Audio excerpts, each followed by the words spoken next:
Aba, ay ano na namang nangyari dito sa atin? Para na naman tayo na itong binagyo. Iya, ano na kayo? Benedict, Joanna, at hindi man lang kayo makaisip na mag-impis dito sa bahay natin. Iya, ang mga hugasi tambak na naman. Ano ba't hindi ninyo higihin ng pagkakasalansan dito at nang hindi ganay ang gulong-gulong? Iya, ano na kayo? Kayo naman ay walang masyadong ginagawa. Hindi ko na kayo maasahan sa mga gawain dito sa ating bahay. Talaga naman kayo nakakasura na. Oh, ay ano itong kaning nasa kaserula ah? Ha? Panis, nanay.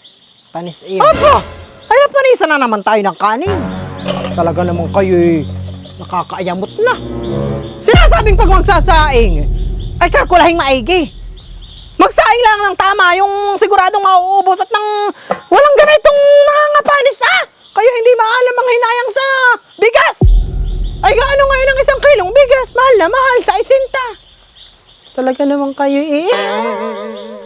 palibhasa, hindi kayo ang naghahanap buhay. Kaya kayo anakay parang mga walang pakialam. Hindi na kayo naawa sa nabili. Iya, para kayo na ang mayayaman. Ilang ektarya baga ng palaya ng pag-aari ninyo at anakay baliwala lang sa inyo ang mapanisan ng kanin. Kayo'y mga asyong aksaya. Kayo tinuturuan ay para naman kayo walang natutok yan sa akin. Ano na kayo? Ang isa pang nakakasura sa inyo, han ay tagal na ninyong nagsasaing. Ay kung minsan ay batilaw. Pag hindi naman batilaw ay malambot, sobra sa tubig. Parang ang kakaay sanggol.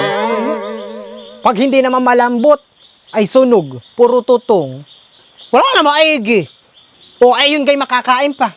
Kung sunog, hindi yun mapait. Wala na kayong ginawang matino. Ang alam lang ninyo mag-aksaya. Hindi kayo maaalam ang hinayang. Ikaw nanay, hani, ay nagpapakagalit na naman diyan. Yan man ding kaning iyan ay galing kay Tia Asun. Patuka mo daw sa mga manok. Ay ano naman, hindi mo kagad sa akin sinabi.